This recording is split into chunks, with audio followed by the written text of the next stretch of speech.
आज के इस वीडियो में हम बात करने वाले हैं रैशनल एंड इर्रैशनल नंबर्स के बारे में।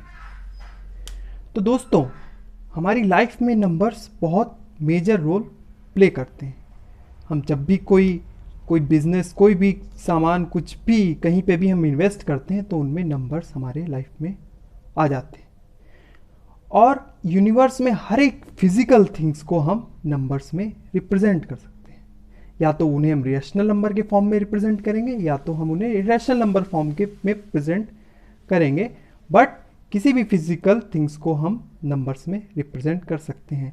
तो अगर ऐसा है तो हम आज जानेंगे कि रैशनल और इर्रेशनल नंबर्स को हम कहाँ कहाँ देखते हैं अपनी रोज़मर्रा की लाइफ में। तो चलिए सबसे पहले बात करते हैं हम रैशनल नंबर्स के बारे में।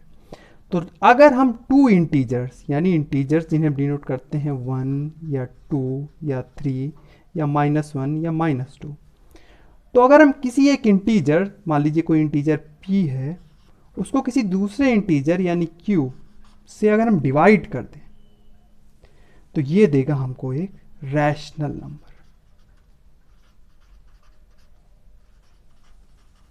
पर हमें ख्याल रखना है कि ये q जो इंटीजर है ये 0 के इक्वल ना हो, क्योंकि ये अगर 0 के इक्वल हो गया तो हमारे पास कुछ सिचुएशन ऐसी खड़ी हो जाएगी। मान लीजिए p हमारा एक रैशनल नंबर है 3 और उसको हमने डिवाइड कर दिया 0 से, जो कि एक अनडिफाइन की सिचुएशन खड़ी हो जाएगी। इसलिए हम रैशनल नंबर को जब भी डिफाइन करते हैं तो उसमें हम दिखाते हैं कि q हमें 0 नहीं लेना है, q को हम एक्सक्लूड कर देते हैं।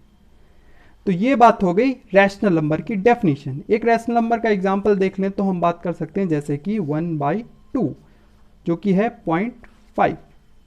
ओके, तो 1/2 इज इक्वल टू 0.5, ये एक रैशनल नंबर का एग्जांपल है। तो 1/2 को आप 2/4 से भी रिप्रेजेंट कर सकते हो और 4/8 से भी। तो ये तरीके हो गए हम रैशनल नंबर को जो कि फ्रैक्शन वैल्यूज देते हैं। पर दोस्तों, सिर्फ रैशनल नंबर ही नहीं है जो सिर्फ फ्रैक्शन वैल्यू देते हैं। पाइथागोरियंस ने कुछ ऐसे नंबर भी डिस्कवर किए जो कि फ्रैक्शन वैल्यू दे रहे थे और वो बिल्कुल अलग थे। तो पाइथागोरियंस ने, ग्रीक्स के जो लोग थे, उन्होंने पाइथागोरस का यूज करके इर्रेशनल नंबर को डिस्कवर किया। तो समझते हैं हम इर्रेशनल नंबर्स के बारे में या वो कैसे बनते हैं। तो मान लीजिए आप एक पॉइंट किसी एक प्लेन में मूव करते हैं। मान लीजिए आप कहीं किसी एक डिस्टेंस पे एक किलोमीटर या कहीं पे भी एक यूनिट आप ले लीजिए जहाँ पे आप मूव करते हैं, और उतना ही एक यूनिट आप दूसरी डायरेक्शन, मान लीजिए आप ये एक्स डायरेक्शन में गए, उसके परपेंडिकुलर एक और डायरेक्शन में आप मूव कर गए। तो उस डायरेक्शन में भी अगर आप 1 यूनिट गए तो इन दोनों का जो डायगनल, जो इन दोनों को जोड़ेगा डिस्टेंस, ये हो गया आपका √2।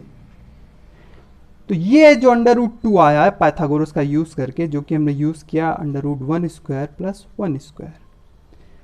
तो ये जो √2 की वैल्यू आई, ये जो √2 है, ये सबसे फंडामेंटल हमारा इर्रेशनल नंबर है। ये √2 हमारा सबसे फंडामेंटल इर्रेशनल है।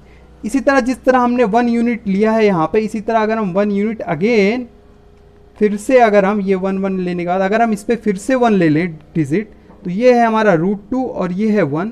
तो ये जो डिस्टेंस हमको देगा, ये देगा हमको √3 एंड सो ऑन। इस तरह हम इर्रेशनल नंबर, अगर इसको √1 लें तो ये √2 देगा, ये √3 देगा। इसके ऊपर अगर हम फिर से परपेंडिकुलर डाल के फिर से इस पॉइंट को मिलाएंगे तो ये हमको वैल्यू देगा √4 एंड सो ऑन। हमको इस तरीके से ये पाइथागोरस का एक स्पायरल मिल जाएगा, रैशनल नंबर्स का एक स्पायरल मिल जाएगा, जो कि हम देखेंगे। और ये जो डायगोनल डिस्टेंस है ये हमको देगी एक इर्रेशनल नंबर्स के बारे में, ये हमको बताएगी।